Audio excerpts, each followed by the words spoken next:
Yun, automatic works. May customer tayong Mitsubishi Mirage G4. Ang problema niya, naka-check engine niya, naka-under na.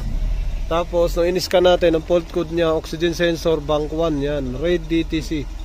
Bank 1, yan ang lalabas. Yan o, auto sensor, circuit low voltage, bank 1, sensor 1. Present and pending, tsaka may flower. Back natin, i-reading natin yung bank 1, sensor 1.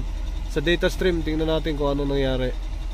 Bank 1, sensor 1, oxygen sensor, bank 1, sensor 1, oxygen sensor, bank 1, sensor 2, bank 1, sensor 1, bank 1, sensor 1. Yun, wala na, ito lang.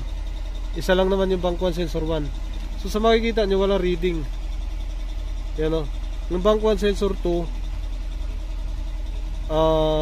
tingnan natin ha. Yan o, wala siyang reading o. Yan. Yan, dapat hindi ganyan reading yan. Medyo, yan. Yan na reading niya, bank 1. Tapos pagka in-RPM natin, sasabayan, yan o. Wala o. Hindi siya nagkukuman. Tumutulis lang siya ng ganyan. Dapat pag rev mo, gaganon siya. Tapos kada ganon mo, kada apak mo sa accelerator, ganon dapat mangyari. Tsaka ito, pag tumakbo lang to, pagkakaalam ko, parang baliktad sila.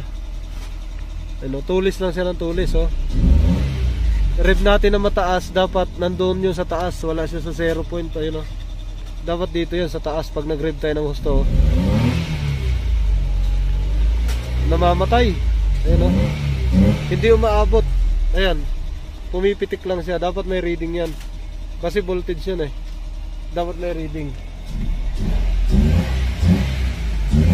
Parang hagok. Mahagok.